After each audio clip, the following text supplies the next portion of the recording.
My name is Carolyn Becker, and I'm going to present the calcium and parathyroid disorders in the next half hour.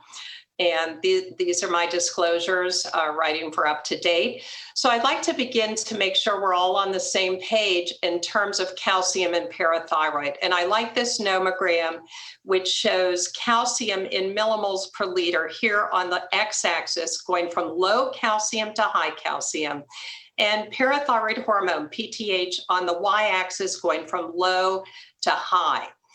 And the disorders we're going to talk about are ones outside of the normal range here. And one is going to be hypoparathyroidism, where calcium and PTH are low. We're also going to discuss non-PTH mediated hypercalcemia, where calcium is high, but again, PTH is low. The biggest category that you're going to see in your practice are cases of primary hyperparathyroidism, where both the calcium is high and the PTH is high. But I'd also note there's a lot of overlap. Calcium can be sometimes in the normal range with a high PTH, or calcium can be high with an inappropriately normal but not suppressed PTH. And the final category is secondary hyperpara, in which the calcium is low or low normal, but the PTH is high. And I'd also like to just review the actions of PTH. So let's take, for example, an adenoma secreting too much PTH. What does that do? First of all, PTH acts on the bone, where it increases bone resorption. This releases increased levels of calcium and phosphate into the circulation. PTH also has direct effects on the kidney, and it has multiple actions, including reabsorption of calcium from the renal tubule, increasing serum calcium. It is phosphaturic, causing increased phosphate into the urine. And the third action is on the 1-alpha hydroxylase enzyme, which converts 25-hydroxy-D into the active form of 1,25-dihydroxy-D, that in turn acts on the gut to increase the gut absorption of calcium and phosphate. So let's start with a case. This is a 65-year-old woman with hypertension in stage 3 CKD, who you find in clinic has hypercalcemia. Her serum calciums range from 10.6 to 11 milligrams per deciliter, mildly elevated, and intact PTH is 90, and a repeat is 98 picograms per ml. Again, normal up to 65, so this is high. Her creatinine is 1.4 milligrams per deciliter, and her estimated GFR is 39 mils per minute, where normal is up to 60. Her 25-hydroxy-D is normal at 30, and her urinary calcium excretion is in the normal range at 188 milligrams in a good collection of urine. She's on lisinopril for her hypertension. You get a DEXA, including the 1/3 distal radius, which shows her lowest T-score is -1.8 at the femoral neck. She denies any symptoms of hypercalcemia. She's never had a fracture. She's never had a kidney stone. You perform a neck ultrasound, which shows nothing abnormal, and a sestamibi parathyroid scan, which is non-localizing. So the first question for you is, which of the following is the best next step? A, would you treat her with cinacalcet? B, would you send her for a 4-gland parathyroid exploration? C, would you measure her serum 1,25-dihydroxyvitamin D? Or D, would you repeat her serum calcium and PTH in 6 months?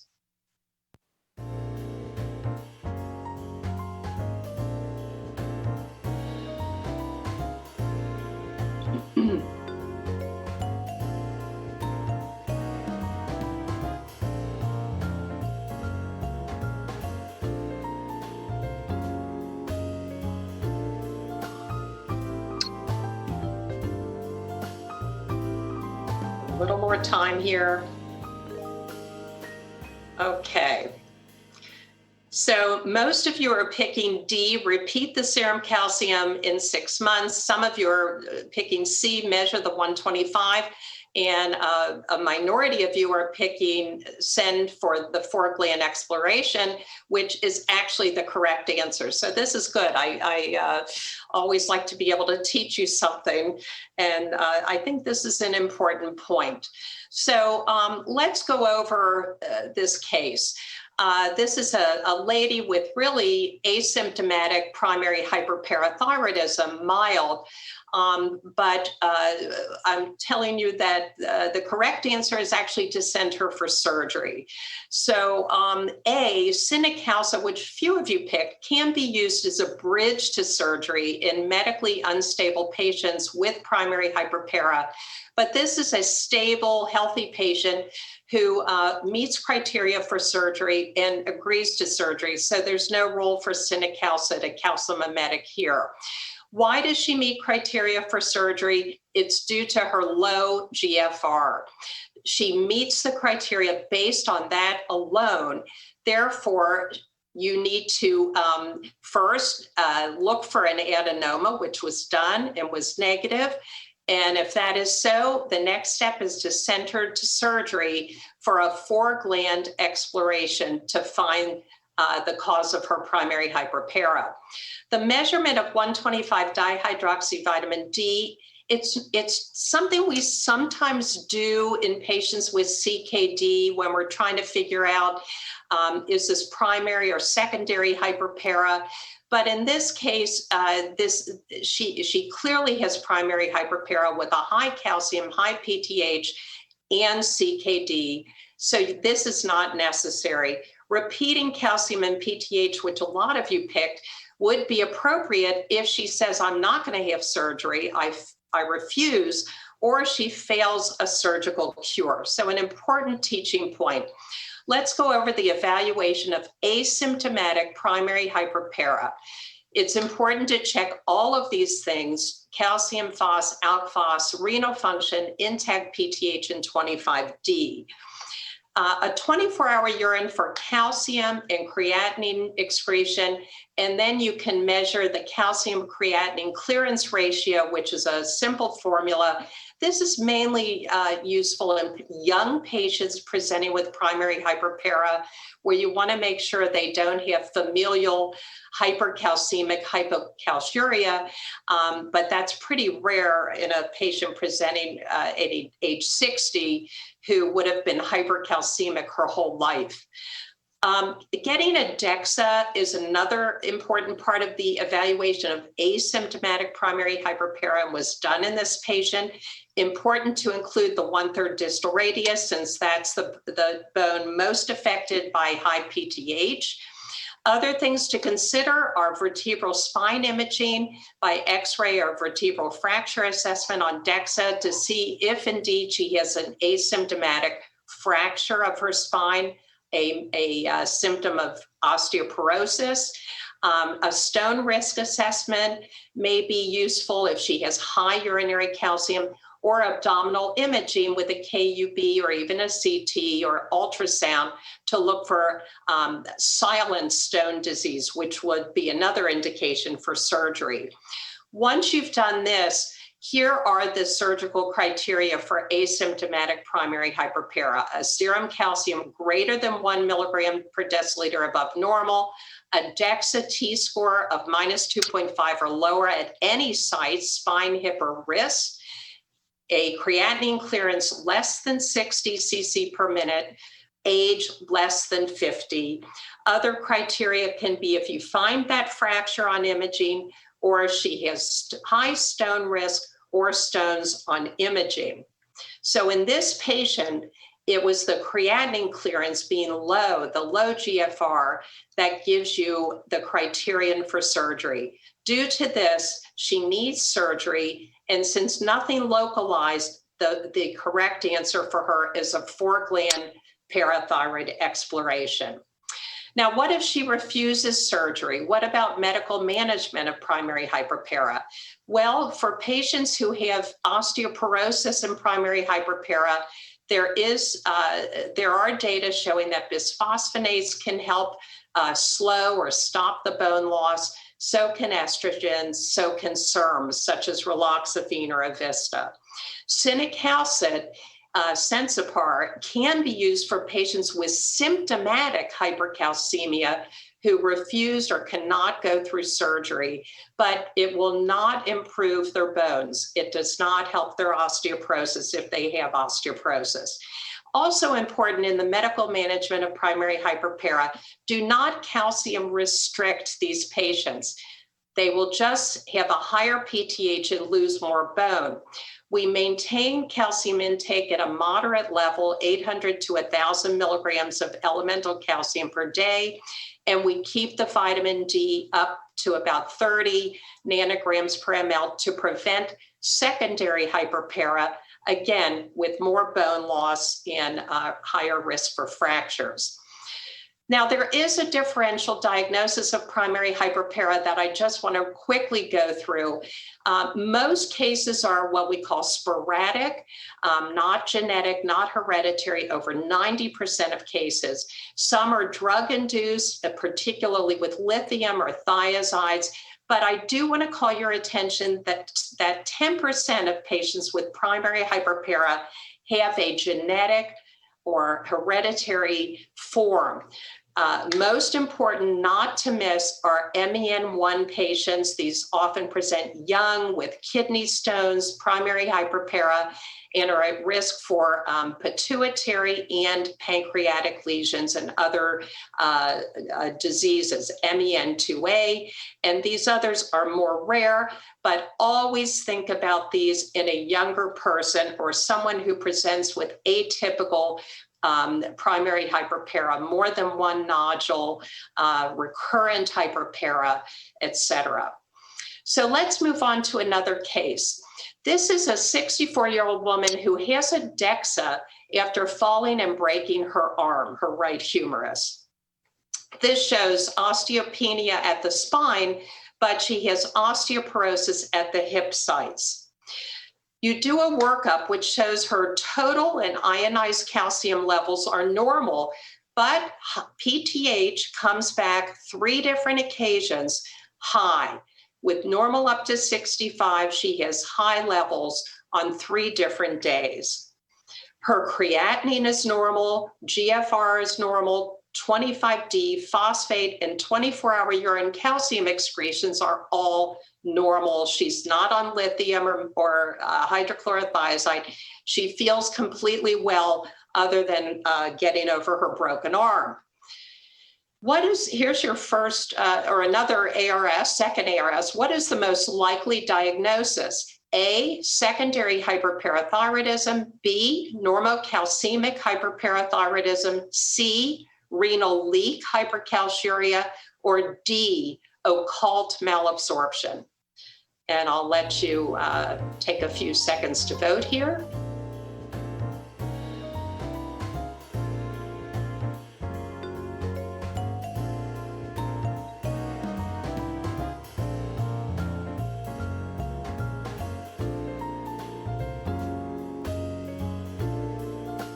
Okay, so it looks like the big choice is between normocalcemic hyperparathyroidism and secondary hyperparathyroidism. And most of you did get this correct. This is a description of the entity we call normocalcemic hyperparathyroidism. And I'd like to go over some teaching points with you about this condition that we're often seen in our osteoporosis clinics when we work up people after a fracture and check their PTH. This is when you have normal serum total and ionized calcium, but elevated PTH on at least 2 occasions. This lady had 3 elevated PTH levels. This is a diagnosis of exclusion. You cannot make this diagnosis if the patient has CKD, if they are these drugs, including if they've been treated with bisphosphonates or denosumab, which will raise PTH, if they have malabsorption, such as celiac disease, if they have hypercalciuria, or if they have vitamin D deficiency. So these have to be ruled out before you can make the diagnosis of normocalcemic hypercalcemia. And those all were ruled out in our patients. So now that you know what she has, what would be your best next step? A, would you do parathyroid imaging studies? B, would you give her cinacalcet?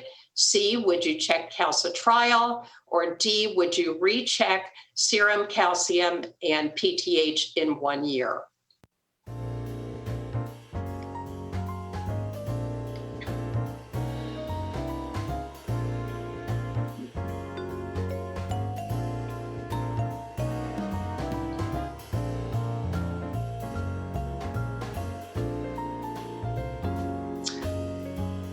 Okay, most of you, 92%, are getting the correct answer, which is parathyroid imaging studies. Very good. So let's go over this. This is a woman who just broke her arm and has osteoporosis. So if she has primary hyperpara, she would be a candidate for surgery. And in that case, if she agrees to surgery, the next step is parathyroid imaging. And that's to allow, hopefully, minimally invasive parathyroidectomy rather than a 4-gland excision or a 4-gland exploration. Cinacalcet lowers the PTH but does not improve her bone density, so that's not going to help this lady with osteoporosis. Calcitriol, if given as a treatment, will lower PTH and potentially increase her serum calcium, but is not a definitive therapy. I'm sorry, I should have said give her calcitriol, not check calcitriol. But that will not be definitive. And you can recheck calcium and PTH if she refuses surgery. But with her osteoporosis, she is actually a candidate for surgery. And so you want to go to imaging. We have 2 major modalities. One is a sestamibi scan, which lights up the positive adenoma. It's a radionuclide scan. The other is a neck ultrasound. And both of these depend on the operator and how well they do at how many of these they see and how good they are at locating these things, which can be small and sometimes difficult to find. So we talked about sporadic primary hyperpara. 80 to 85% of adenomas are sporadic, but 10 to 15% can be hyperplastic. This is usually in chronic kidney disease, end-stage renal disease, sometimes with lithium. And a very small percentage can have multiple adenomas. Thankfully, very low percentage are cancer, parathyroid carcinoma. But it turns out that patients with normocalcemic primary hyperpara are different than classic hypercalcemic primary hyperpara. All of the localization studies that we use have lower sensitivity in finding the adenomas in normocalcemic disease compared to classic primary hyperpara. And in fact, at surgery, multi-gland involvement is more common in the normocalcemic form of this disease compared to classic primary hyperpara. However, the studies have shown that when you take a patient like our patient and operate and successfully remove the 1 or more glands that are causing this condition, there are improvements that are significant in bone density and even in nephrolithiasis if that were an issue. And this is similar to classic primary hyperpara. So how do we monitor patients with this normocalcemic primary hyperpara that we're seeing more and more often? Get calcium and PTH annually, DEXA every 1 to 2 years. Now, like our patient, if they already have had a fracture or significant low BMD with osteoporosis, or they presented with kidney stone or nephrocalcinosis, they go to surgery just like a primary hyperpara with hypercalcemia. Or if they don't have this, but you watch them and they progress to hypercalcemic primary hyperpara, you follow the guidelines for surgery with those patients. So in our case, this patient had to go to surgery, but she needed the imaging studies first. Let's move on to our third case. This is a 55-year-old woman with symptomatic hypercalcemia over several months. Bilateral breast implants was her only surgery. She's a former bodybuilder, doesn't do any drugs, alcohol, or cigarettes. On exam, she is sick, she's dehydrated, lethargic. She does have bilateral breast implants and firm non-tender nodularity over her upper arms, buttocks, hips, and thighs. Chest x-ray is negative for any infiltrates. Her calcium is high, her creatinine is high, PTH undetectable, vitamin D is low, and her 125 dihydroxy vitamin D is high. So what would be the best next step for this patient? Would you A, measure PTHrP, B, biopsy one of the nodular masses, C, do a CT scan of her chest, abdomen, or pelvis, or D, a radionuclide bone scan?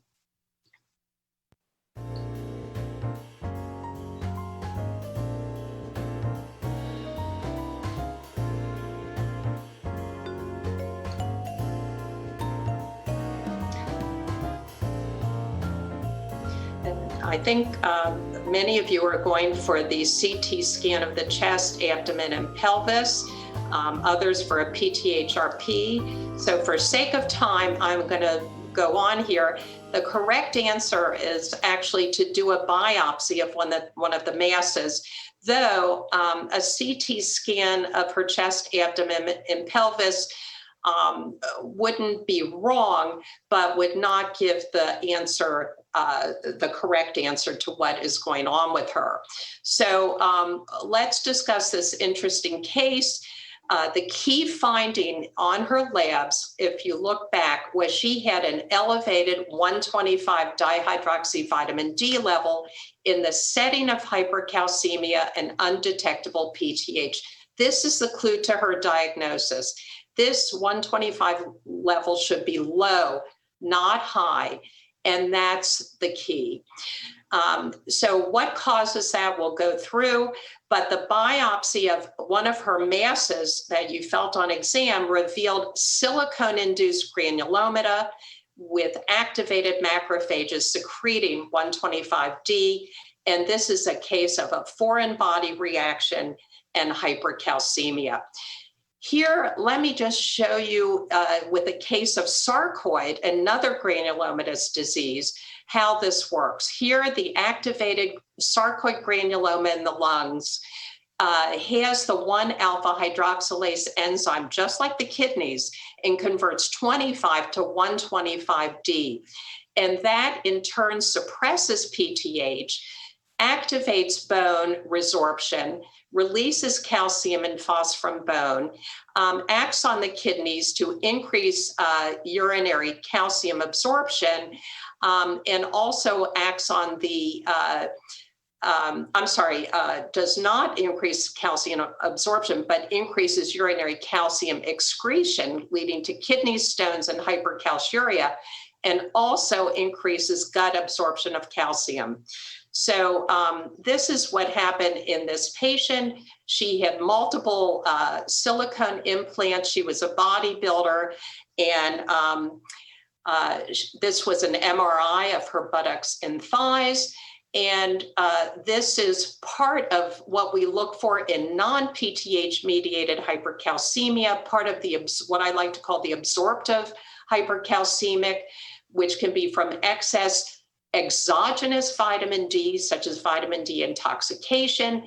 In this case, it's excess endogenous vitamin D from granulomatous, granulomatous disease. You can also see this in lymphomas and renal cell carcinoma, or excess calcium in milk alkali syndrome versus resorptive hypercalcemia, multiple myeloma being the big one here, malignant diseases with PTHrP-mediated squamous cell, CA's renal cell, breast cancer, which is both osteolytic and secretes PTHrP, and these other entities. The workup for non-PTH mediated hypercalcemia, history and physical exam are the key. Other things you can always think of checking: SPEP, UPEP, the vitamin D levels, both 25 and 125D are useful in this entity. PTHrP, usually by the time you get it back, you already have the answer, and there are many other things you can check. So let's quickly go to case for an 82-year-old woman with paresthesias, muscle twitching, 2 recent falls. She has CHF and severe esophagitis. She has furosemide and recently started omeprazole, 40 milligrams a day. She has positive Schwastik and Trousseau sign, and her labs show a calcium that's low, 6.8. Albumin is normal, renal function is normal, PTH is normal at 30, and her ALK Phos is normal. So your last question: which lab test is most likely to explain her hypocalcemia? Would it be serum magnesium, 25D, 125D, or a TTG antibody for celiac disease? For sake of time, I'll just give you a few moments, and all of you the 8 of you who voted got it right, so I'll stop with success. And the answer is magnesium. This is a woman presenting with near tetany and hypocalcemia with hypoparathyroidism. In the setting of severe symptomatic hypocalcemia, PTH should be very high, not normal, but it turns out PTH is magnesium dependent. This is a lady on diuretics and PPIs, both of which can lead to mag depletion and functional hypopara. And just to review these symptoms of hypocalcemia, she had Schwastik sign, she had Trousseau sign with the carpal spasm. You can get prolonged QT interval, as well as severe laryngospasm, bronchospasm, and death. So very serious. And most of the time, this is from destruction of the parathyroids from surgery. There can be infiltrative disorders shown here, a Kaiser-Fleischer ring from Wilson's disease and copper deposition or autoimmune disease. But in this case, this is a case of hypomagnesemia, a reversible cause of hypopara. And with that, I am going to thank you for your attention.